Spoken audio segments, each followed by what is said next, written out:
সুলতান মাহমুদ গজনবী রহমতুল্লাহ আলাই ভারতবর্ষকে যিনি স্বাধীন করছেন, সুলতান মাহমুদ গজনবী রহমতুল্লাহ আলাই বাদশাহ ছিলেন।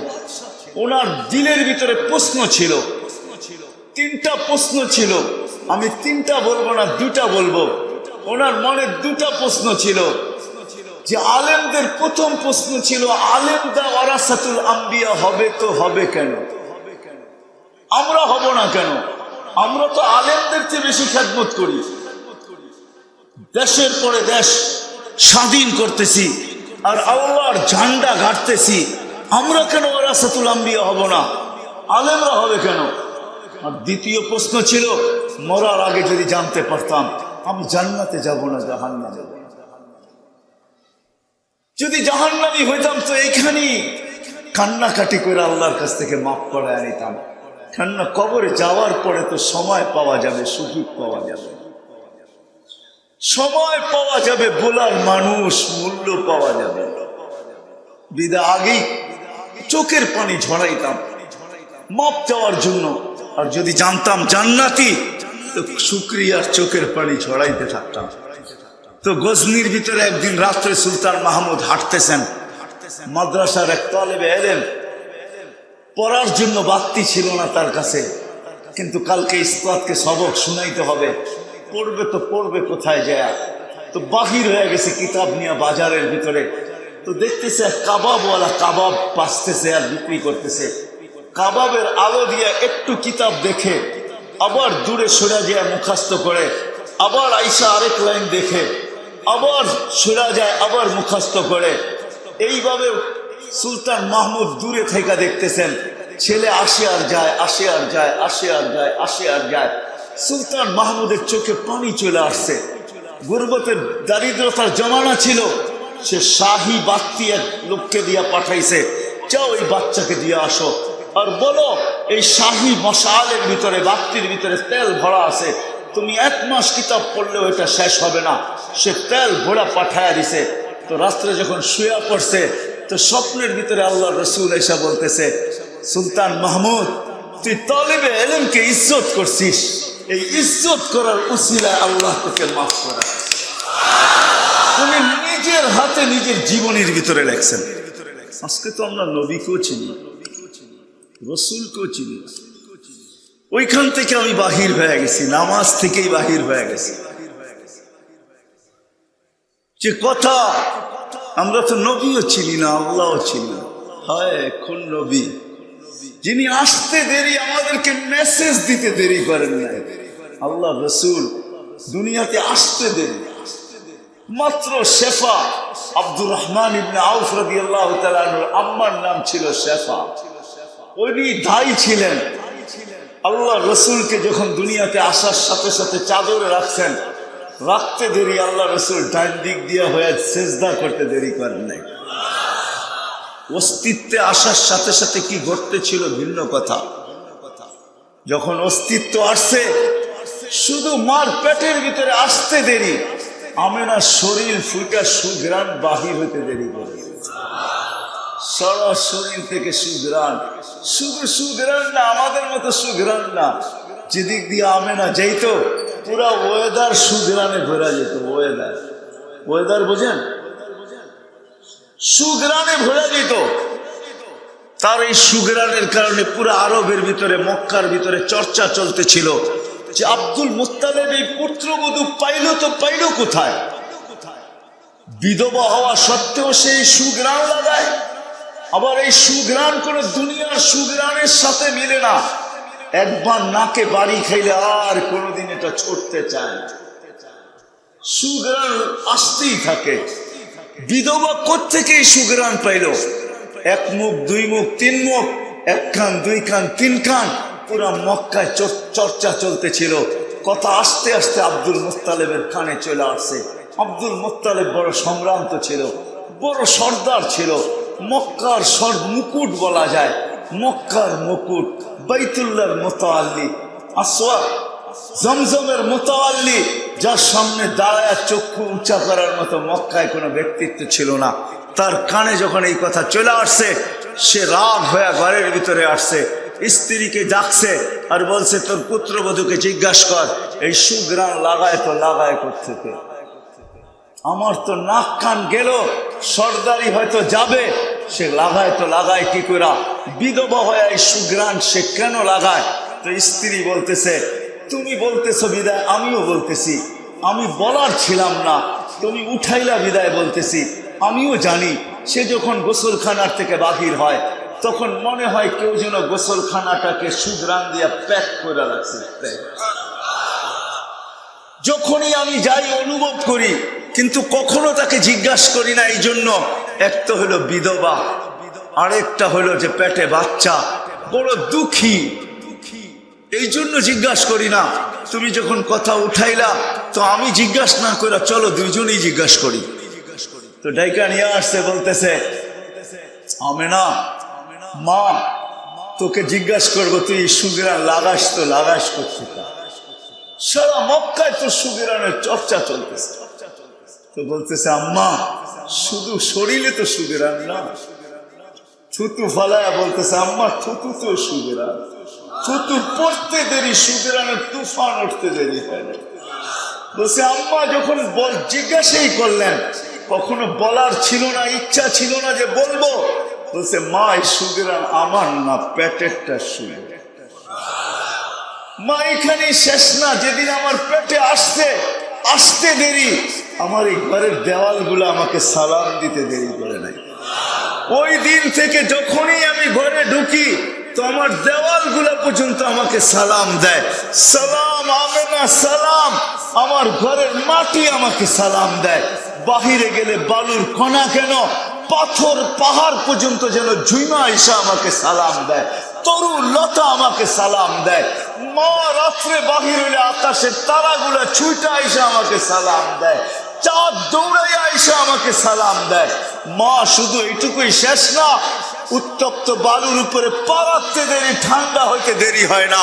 মা পাথরের উপরে পা রাখতে দেরি, পাথর ঠান্ডা হইতে দেরি হয় না। মা এখানেই শেষ না, পেটে আসতে দেরি, আসিয়া আসতে দেরি করে নাই, মরিয়ম আসতে দেরি করে নাই, উম্মে কুলসুম উখতা মুসা আসতে দেরি করে নাই। তিনজন শুধু আসে নাই, মা জান্নাতের থেকে সর্দারির মালা নিয়ে আইসা আমার গলায় পড়ায় দিছে। মা এইখানেই শেষ না, এই পর্যন্ত 12 জন রসুল এসে আমাকে সালাম দিছে। মা এই পেটের উসিলায় মা বলছে মা এইখানেই তো শেষ না, আমি কুয়ার পাড়ে যখনই যাই, যেদিন থেকে পেটে আসতে দেরি, আমি যখনই কুয়ার পাড়ে যাই আজ পর্যন্ত আমি রশি দিয়া পানি উঠাই নাই। কুয়ার পাড়ে যাইতে দেরি, কুয়ার পানিগুলা উছলায়া উপরে আসতে দেরি করে না, সর্বপ্রথম সালাম দেয়, তারপরে বলে আমেনা তুই আসছিস তো আসছিস কেন? আমাদেরকে ডাইকা নীতি বাড়িতে যে ভরে দিয়ে আসতাম, দুজাহানের বাদশাকে নিয়ে কেন আইসিস? যখনই আমি কুয়ার পাড়ে যাই মা মক্কার মেয়েগুলা ছুটে আসে আমার হাতে ধরে, আমেনা তুই যাইস না কেন? তুই চলে গেলে পানি নিচে চলে যাবে, আমাদেরকে রশি দিয়ে তুলতে হবে। আমেনা তুই দাঁড়ায় থাক, তোর পানি আমরা ভরা দিব, বাড়িতে নিয়ে দিব। বোন তুই সরিস না, তুই কুয়ার পাশেই দাঁড়ায় থাক, আমরা যেন রশিবিহীন আমাদের বর্তনগুলা পানি দিয়ে ভরতে পারি। হয় হয় ওই মুহাম্মদুর রাসূল যিনি আসতে দেরি, আমাদেরকে মেসেজ দিতে দেরি করেন নাই। আইসেই শেষ লম্বা সেজদা, হায় হায় আসার সময় কান্নাল মিসকায়াফুর, যখন আসতেছিলেন মার পেটে থাকতো সুঘ্রাণ ছড়াইতেছিলেন, আর যখন দুনিয়া আসতেছিলেন শেফা বলে শেফা বলে কান্নাল মিসকায়াফুর, সমগ্র জগৎটাকে সুঘ্রাণে মোহিত করতে করতে আসতেছিলেন।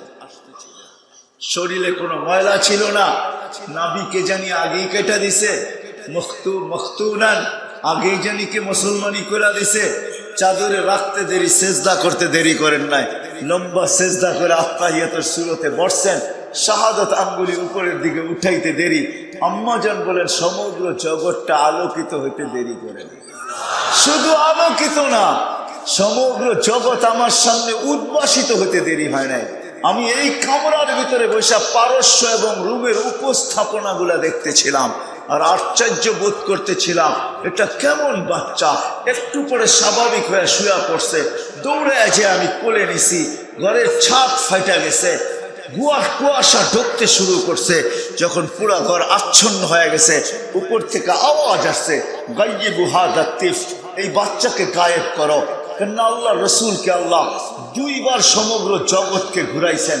প্রথম জন্ম নেওয়ার সাথে সাথে ফেরেশতাদেরকে আওয়াজ দিয়েছেন, গাইয়িবু হাযা তিফ, তাড়াতাড়ি একে গায়েব করো। তুফু মাশারিকাল আরদি ওয়া মাগারিবাহা, সমগ্র জগৎ ঘুরায় নিয়ে আসো। কেন? হাত্তা ইয়ালামাল খালকা বিইসমিহি ওয়া নাফিহি ওয়া সূরাতিহি, সমগ্র জগৎ যেন এই বাচ্চাকে চিনে, সমগ্র বস্তু যেন এই বাচ্চাকে চিনে, সৃষ্টি যেন চিনে। চেহারা দেখা, নামে এবং গুণে বলেন বলতে দেরি, গায়েব হইতে দেরি হয় নাই। উপর থেকে আওয়াজ আসছে, আরিদু আলাইহি কুল্লা রুহানি, কয়েক মিনিটের বাচ্চা, বড় এর সিনার ভিতরে সমস্ত আধ্যাত্মিক জগতের জিনিস, রুহানি জিনিস, মিনাল জিন্নি ওয়াল ইনসি ওয়াল মালাইকাতি ওয়াল ওয়াহশি ওয়াত তায়রি, মানুষের, জিন, ফেরেশতা, চতুষ্পদ প্রাণী, এমনকি পাখির ভালো ঘুমটা পর্যন্ত এর সিনায় ঢুকাও। তারপরে আল্লাহ আওয়াজ দিছেন, 20 নবীর 20টা গুণ ঢুকাও। আতুহু খুলুকা আদম, মারিফাতা শীশ, সুজাআতা নূহ, খুল্লাতা ইব্রাহিম, লিসানা ইসমাইল, রিজা ইসহাক, ফাসাহাতা সালেহ, হিকমাতা লূত, বুশরা ইয়াকুব, জামালা ইউসুফ, সবর আইয়ুব, তাআতা ইউনুস, জিহাদা ইউশা, সৌতা দাউদ, হুব্বা দানিয়াল, ওয়াকারা ইলিয়াস, সুহুদা ঈসা, কুওয়াতা মূসা, হাইবাতা সুলাইমান, ওয়া ইলমাল খিদির। 20 নবীর 20টা গুণ এই সিনার ভিতরে ঢুকাও। ফেরেশতারা বলছে, নবী তো 20 জন না, 1.25 লক্ষ, 312 জন রসুল, 1.25 লক্ষ নবী। আল্লাহ জবাব দিয়েছেন, অগমিদুহু ফি জামি আখলাকিন নবিয়্যিন, সমস্ত নবী রসুলের আখলাকের ভিতরে এই বাচ্চাকে ঢুকায়। তারপরে মার কোলে ফেরত দিছেন। কোলে নিয়ে আমেনা কাঁদতেছিলেন। আব্দুল মুত্তালিব ছুটে আসছে। আমেনা কাঁদে তো কাঁদে কেন? শাশুড়ি চলে আসছে, চাচারা চলে আসছে, ফুফুরা চলে আসছে, আপন জনরা ছুটে আসছে। আমেনা কাঁদিস তো কাঁদিস কেন? আমেনার চোখে পানি। জিজ্ঞাসা করছে, কাঁদিস কেন? আব্দুল্লাহ নাই, মানি আব্দুল্লাহ নাই। তা আমেনা বলে, আমেনা ভাঙ্গা বল, আব্দুল্লাহ নাই মানি অর্থ কি? বলে, প্রথম বাচ্চা, চাঁদের মতো বাচ্চা। আমি তো বলবো, চাঁদ আর কি আমাদের নবীজির সামনে? আমি তো বলবো, হয় হয় যেমন শিশুর পিতা লুকিয়ে থাকে, সব শিশুরই অন্তরে সমগ্র জগৎ কেন, সমগ্র জগতের সৌন্দর্য কেন, সমগ্র জগৎ কেন, সমগ্র জগতের সৌন্দর্য কেন, হয় হয় সব যেন লুকায়িত ছিল মুহাম্মদুর রাসূলুল্লাহর ভিতরে। নাইলে আল্লাহ এই শব্দ কোনোদিন ব্যবহার করতেন না। ওমা আরসালনাকা ইল্লা রাহমাতাল্লিল রাহমাতাল্লিল, মানে কি? মিনিংস কি? অর্থ কি? হ্যাঁ, সমগ্র জগতের জন্য আপনার রহমত স্বরূপ? না না না, এটার অর্থ হইল সমগ্র জগৎ আপনার রহমতের ছোঁয়ায় অস্তিত্ব লাভ। আকাশ হয়েছে তো আপনার রহমতের ছোঁয়ায় হয়েছে, জমিন হয়েছে তো আপনার রহমতের ছোঁয়ায় হয়েছে, সমস্ত নবী রসুল হয়েছে তো আপনার রহমতের ছোঁয়ায় হয়েছে। যদি এই অর্থ না হইতো তাহলে আল্লাহ আরশের নিচে কোনোদিন সম্মেলন করতেন না। আল্লাহ 2টা সম্মেলন করছেন। এক সম্মেলনে আমরা ছিলাম, আমাদেরকে জিজ্ঞাসা করছে, আলাস্তু বিরাব্বিকুম, আমি কি তোমাদের রব নই? আমরা বলছি, বালা, আপনিই আমাদের রব। যদি এইখানে আসার পরে আমরা সবকিছু ভুলে গেছি, ওই দিকে আমি যেতে চাই না। সম্মেলন শেষ, দ্বিতীয় সম্মেলন আল্লাহ করছেন, ওইখানে আপনি আর আমি ছিলাম না, ওইখানে নবী ছিল আর রসুল ছিল, আর কেউ ছিল না। আল্লাহ নিজেই বলছেন, লাম্মা আতাইতুকুমুল কিতাবা ওয়াল হিকমা, আমি তোমাদেরকে যখন কিতাব দিব, হিকমত দিব, নবুয়ত দিব, সুম্মা ইয়াতিকুম রাসূল, তারপরে আমার রসুল আসবে, তোমরা ঈমান আনবে কিনা, আমার নবীকে সাহায্য করবে কিনা। ওই দিন শ্রোতা ছিল নবী রসুল, বক্তা ছিল আল্লাহ, মওজুদ ছিল শানে মুহাম্মদ। আমাদের নবীজির শান সবাই বসে করব, কিন্তু আমি প্রশ্ন করতে পারি আল্লাহকে যে আল্লাহ রসুল রসুল বলতেছেন সুম্মা ইয়াতিকুম রসুল, রসুল তো 313 জন। এই রসুল আবার কোন রসুল? আল্লাহ বলে এই রসুল হলো ওই রসুল। রসুল 313 জন বটে, কিন্তু আমি শব্দে রসুল কোন রসুলকে দান করি নাই। কলেমা দিছি সত্য, কিন্তু রসুল শব্দ কাউকে আমি দেই নাই। মুসা আলাইহিস সালাম রসুল, কিন্তু কলেমা দিছি লা ইলাহা ইল্লাল্লাহ। মুসা কালিমুল্লাহ, লা ইলাহা ইল্লাল্লাহ। ইব্রাহিম খলিলুল্লাহ, লা ইলাহা ইল্লাল্লাহ। ঈসা রূহুল্লাহ, লা ইলাহা ইল্লাল্লাহ। আদম সফিউল্লাহ, লা ইলাহা ইল্লাল্লাহ। ইসমাঈল জবিহুল্লাহ। সবাইকে কলেমা দিছি, কিন্তু শব্দে রসুল দেই নাই। এটা আমি উঠায় রেখা দিছি ওই বন্ধুর জন্য, ওই রসুলের জন্য। উনি যতদিন না আসবে অতদিন এটা ব্যবহার হবে না। যেদিন উনি জমিনে পা রাখছেন, তো আমি কলেমা দিছি, তো ওই শব্দ যোগ করে দিছি লা ইলাহা ইল্লাল্লাহ মুহাম্মাদুর রাসূলুল্লাহ। আল্লাহ বলেন এটাই আমার ওই রসুল। আমরা কাঁদতে ছিলেন বসা বসা, তো বলছে কাদেশ কেন? আব্দুল্লাহ নাই। মানে আব্দুল্লাহ থাকলে খেলনা নিয়ে আসতো, আব্দুল্লাহ থাকলে মিষ্টি নিয়ে আসতো। আল্লাহ যেন কানে কানে এসে বলতেছিল আমরা কাঁদিস না, তোর কান্না আমি সইতে পারি না। তোর সাথে সম্পর্ক একটা আছে আমি মানি, কিন্তু আমার সাথে তো সম্পর্ক এর চেয়ে বড়। তোর ছেলে হইতে পারে, আমার তো হাবিব। ইত্তাখাযাল্লাহু হাবিবা, এ আমার বন্ধু। আমি না কাঁদিস না। আব্দুল্লাহ খেলনা আনলে তো আনতো থেকে দুনিয়ার খেলনা নিয়ে আসতো, হয়তো লোহার, না হয় পাথরের, না হয় প্লাস্টিক, না হয় কাঠের, না হয় এটা সেটা। আমি না ডুবতে দে সূর্য, খেলনা চাঁদকে বানায় পাঠায় দিল। হয়েছে তাই, সূর্য ডুবছেন। আবু তালেব বলতেছে ভাতিজা, সূর্য ডুবার সাথে সাথে তোমাকে বাহিরে চকিতে শোয়ায় দিছি। শোয়াইতে দেরি বাদাল কামরু আইয়াদনু, চাঁদ নিচে আসতে দেরি করে নাই, আস্তে আস্তে তোমার মাথার উপরে চলে আসছে। খাশিতু আইয়াকা আলাই, আমি চিৎকার দিয়া ফেলছি যে তোমার উপরে পড়া না যায়, কিন্তু না, তোমার মাথার কাছে এসে থেমে গেছে।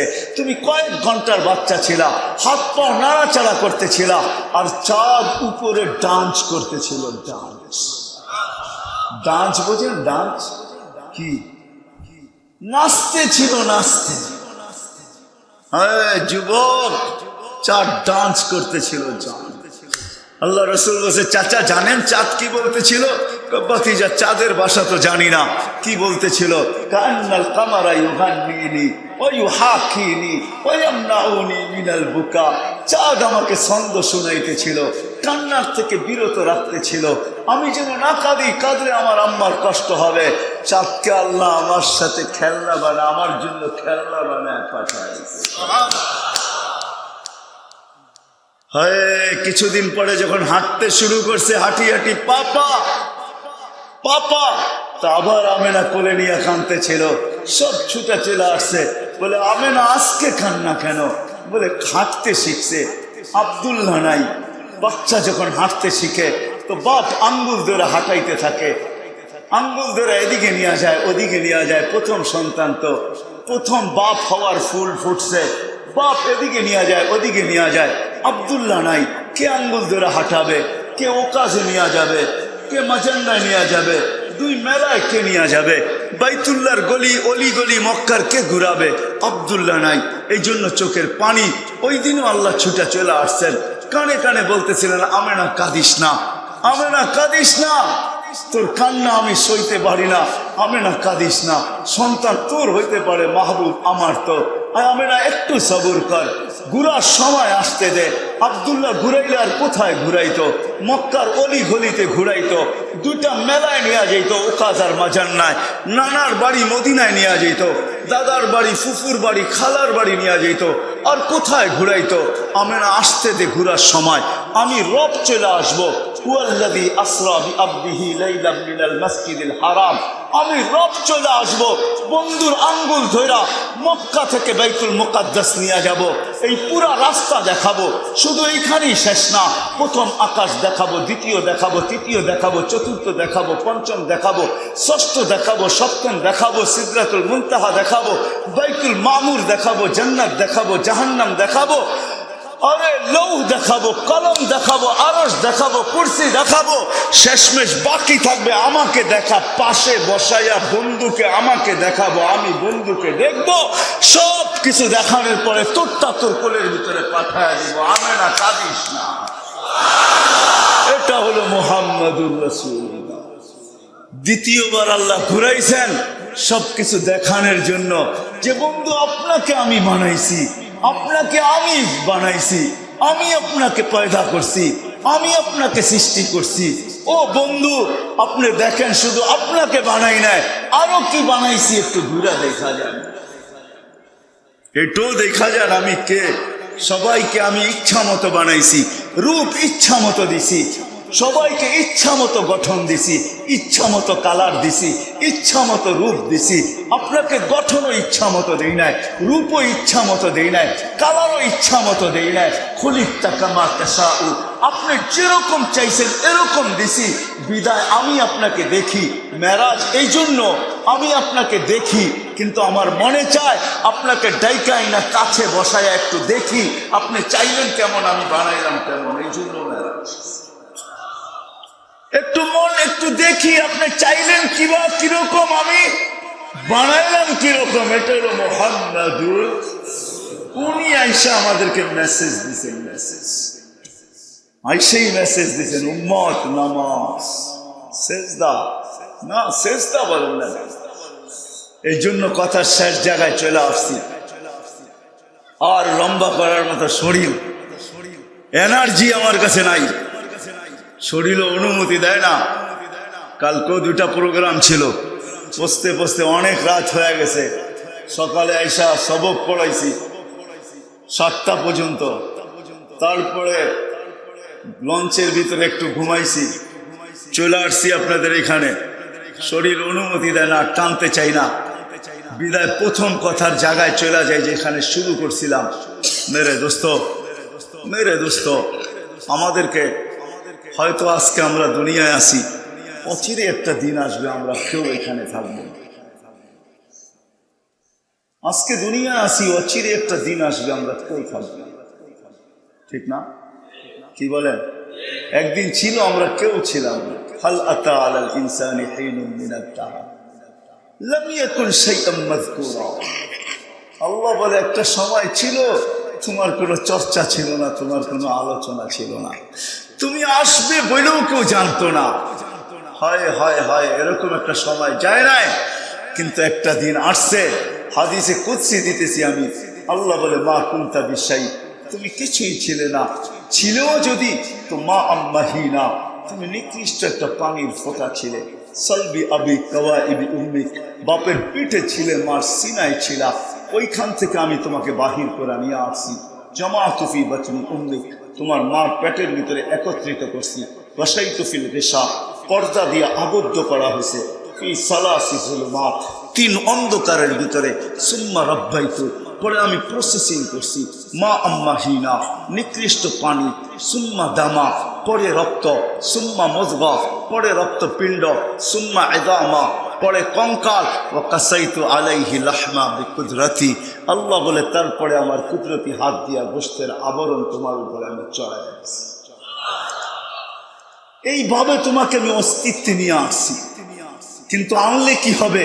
কুনতা মিসকিনা, তোমার মতো অসহায় কেউ ছিল না। ফালা লাকা সিন্নুন তাক্তা, দাঁত তোমার ছিল না, তুমি কাটবে। ওয়ালা লাকা লিসানুন তান্তিক, জিহ্বা ছিল কিন্তু তোমার বাক শক্তি ছিল না। ওয়ালা লাকা উদুনুন তাসমা, কান ছিল কিন্তু শ্রবণ শক্তির কার্যকারিতা ছিল না। ওয়ালা লাকা আইনুন তানজুর, চক্ষু ছিল কিন্তু দৃষ্টি শক্তির কার্যকারিতা ছিল না। ওয়ালা লাকা আকলুন তুমাইয়িজ, মগজ ছিল ভালো মন্দ তুমি বুঝতে না। ওয়ালা লাকা কলবুন তাতাফাক্কার, একটা ছোট্ট দিল ছিল কিন্তু চিন্তা কি জিনিস তুমি জানতে না। ওয়ালা লাকা ইয়াদুন তাফতিশ, হাত ছিল, কর্ম তো দূরের কথা তুমি ধরতে পারতে না। ওয়ালা লাকা রিজলুন তামশি, পাও ছিল কিন্তু চলার ক্ষমতা ছিল না। কুনতা সাগীরা, তুমি বড় ছোটই ছিলে। কুনতা যায়ীফা, তুমি বড় দুর্বলই ছিলে। কুনতা জাহিলা, তোমার মতো অজ্ঞ কেউ ছিল না। কুনতা মিসকিনা, তুমি বড় অসহায় ছিলা। এটা ছিল চিত্র। আজকে আল্লাহ আমাদেরকে একটা পজিশনে নিয়ে আসছেন। প্রত্যেক ব্যক্তি আমরা নিজের জায়গায় একটা পজিশন রাখি, একটা স্থান রাখি। নিজের জায়গায় একটা পজিশন রাখি, নিজের জায়গায় একটা স্থান রাখি। আমি গরিব হতে পারি, কিন্তু আমার ঘরে আমার একটা স্থান আছে, আমার একটা মান্যতা আছে, গণ্যতা আছে। আমি আমার ঘরে একটা স্থান রাখি, একটা পজিশন রাখি। এই পর্যন্ত আল্লাহ নিয়ে আসছেন, কিন্তু এখানে থাকা যাবে না। এখানে যে আসছে সেই চলে গেছে। এই জন্য আল্লাহ আমাদের কানের কাছে ধ্বনি দিতে চায়, ইয়া ইবনে আদম লা তাফরাহ বিদুনিয়াইকা। ও ভোলার মানুষ, ভোলা কারেন্টে স্বয়ং সম্পূর্ণ বলে তোমরা মাতাল হয়ে যায় না। সারা বাংলাদেশের গ্যাস ভোলার থেকে যায়। ভোলা আগের মতো আর ভোলা নাই, ভোলা উন্নত। আমি ভোলা চিনি, আমি এই অঞ্চলেরই ছেলে, আমাকে ভোলা চিনাইতে হবে না। আমার মনে আছে আমার বাপের হাত ধরে আমি ভোলা একবার আসছিলাম জীবনে, ছোটবেলায় আমার বাবা আমাকে নিয়ে আসছিলেন চরপেশন। আমার মনে আছে আমি আঙ্গুল ধরে, বাপের আঙ্গুল ধরে আসছি। তখন আমি দেখছি যে ভোলা কিরকম ছিল, আমি কোথায় নামছি, তারপরে নৌকায় কোথায় গেছি, তারপরে কোথায় যাই আমি চরপেশন উঠছি, ওইখান থেকে আমি নীলকমল কিভাবে গেছি, ওইখান থেকে লেত্রা কিভাবে গেছি। পরে আমি বাবার পায়ে ধরছি, বাবা তুমি আমাকে আনলা তো আনলা কেন, আমার তো আর সয় না এটা। তো বাবা বললে তুই আড়ি করলি তো করলি কেন, তুই তো চিৎকার দিতেছিলি আমাকে আমাকে নিয়ে যেতে হবে, তুই আমাকে বাধ্য করছিস বিদায় আমি নিয়ে আসছি। তো বাবা আমাকে বসায় এক জায়গায় রাইখা চরপেশন, এখনো মনে হয় ওই পাড়াটা আছে ভদ্রপাড়া, ওইখানে কোনো আত্মীয়ের বাসায় রেখা বাবা কাজ সারা 2-1 দিনের ভিতরে আমাকে নিয়ে আবার চলে গেছে ফিরত। আমি চিনি ভোলা কি ছিল, আজকে ভোলা কি হয়ে গেছে। এই জন্য আল্লাহ বলতেছে, ও ভোলার মানুষ, উন্নতি দুনিয়ার চাকচিক্য যেন তোমাদেরকে মাতাল না করে। তুমি চিরঞ্জীব না। আবার যুবকদেরকে বলে স্বভাব, ও বলার যুবকরা, যৌবন যেন তোকে মাতাল না করে। কাম্মিন সার সাদাকাকা ইলাল মউত। কত যুবককে তো আমরা যৌবন অবস্থায় আমরা বুক ভরা আশা, চোখ ভরা স্বপ্ন সহ কবরের কোলে শোয়া দিছি। আল্লাহ বলতে চাইতেছে, যুবক যা, যুবকের কবর গুলাকে ফেরা দেখ, চোখগুলাকে উঠায় নিয়ে আস, দেখ তোদের টেকনোলজির মাধ্যমে, দেখ আর চোখে কত স্বপ্ন ছিল, উঠায় নিয়ে বুকটা ফেরা আর দেখ আর বুকের ভিতরে কত আশা ভরা ছিল, সব সহ আমি কবরের কোলে শোয়া দিছি। ও যুবক মাতাল হোস না, তোকেও আমি কবরের কোলে শোয়া দিতে পারি। যুবকের কবর প্রত্যেক এলাকায় আছে, এরকম কোনো এলাকায় নাই। শুধু যে স্বাভাবিক মৃত্যু আছে এমনও না, এমন যুবকেরও মৃত্যুর খবর এই এলাকায় পাওয়া যাবে। সকালবেলা সাইজা গাইজা বুক বড়া আশা, চোখ বড়া স্বপ্ন নিয়া পেট্রোল চালিত ঘোড়ার উপরে বসা বাহির হয়েছে যে বিকালে ফিরব, তো বিশাল এক খুশির সংবাদ নিয়ে ফিরব, কিন্তু বিকালে আর ফিরা হয় নাই। সে হয়তো রাস্তায় ঘোড়া চালাইতেছিল আর সামনের সমস্ত যানবাহন গুলোকে ওভারটেক করতেছিল আর ভাবতেছিল আজকে দেখায় দিব আমার আগে যায় তো যায় কে, আমি কত বড় চালক। কিন্তু ওভারটেক করতে করতে করতে করতে 5-10 মিনিট আধা ঘন্টার মাথায় সে দুনিয়াকে ওভারটেক করতে আখেরাত করতে চায়। হাদিস এটাই বুঝাইতে চাই, ইয়া শাবাব লা ইয়াখতারুকা শাবাবুকা। ও যুবক, ও যুবক, যৌবন যেন তোকে মাতাল না করে। প্রত্যেক ব্যক্তিকে আল্লাহ বলতেছে, রূপসীকেও বলতেছে রূপ যেন তোমাকে মাতাল না করে, দনালাকেও বলতেছে দন যে তোমাকে মাতাল না করে। প্রত্যেক ব্যক্তিকে আল্লাহ ইঙ্গিত করতেছেন তোমাকে যে মাতাল না করে। যদি এটা সত্য না হইতো তাহলে এই হাদিস কোনোদিন আল্লাহ নিজে বলতেন না, আল্লাহ হাদিসে কুদসি নিজে কোনোদিন বলতেন না, মান আরাদা আন্নী নাদাইতুহু মিন কারি, যে আমার থেকে বিমুখ হয় আমি বড় কাছের থেকে এসে তাকে ডাকতে থাকি, আবদি ইলা আইন, বন্দা কোথায় চললি, হাল ওয়াজাদতা আজওয়াদা মিন্নি, আমার চেয়ে বড় দাতা কাউকে পাইছিস, আমি 24 ঘন্টা তোকে সুরক্ষিত করি, আযকুরুকা ওয়ালাউ তানসানি, আমি 24 ঘন্টা তোকে সুরক্ষিত করি, যদিও তুই আমাকে 24 ঘন্টা ভুলা থাকিস, আমি 24 ঘন্টা তোকে সুরক্ষিত করি, আমি 24 ঘন্টা তোকে লালিত পালিত করি, আমি 24 ঘন্টা তোকে চোখে চোখে রাখি। আমি যদি তোকে সুরক্ষিত না করতাম, আমি যদি চোখে চোখে না রাখতাম, লাবতালাআতিল আরদু ফি বাতনিহা, জমিন বহুত আগে তোকে পেটে নিয়ে আনিত, লা আদরাকাতিল বাহরু ফি কারিহা। আমার এখনো মনে আছে, আমি ছোট ছিলাম, জানি না ৭৮-এর বন্যা মনে হয় হবে, ঠিক না? ৭০-এর বন্যা, ঠিক আছে ঠিক আছে, আমি অনেক ছোট ছিলাম যখন গাছের উপরে পর্যন্ত এই অঞ্চলে মানুষের লাশ পাওয়া যেত। আমার মনে আছে, ছোট ছিলাম, ঘরের ভিতরে কান্না চলতেছিল। আমি মাকে জিজ্ঞাসা করছি, কাঁদো তো কাঁদো কেন?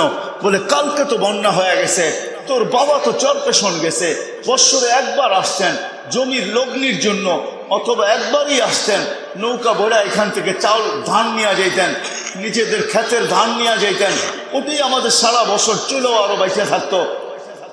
যতটুকু পারতেন নিতেন, বেশিরভাগই নিতেন না।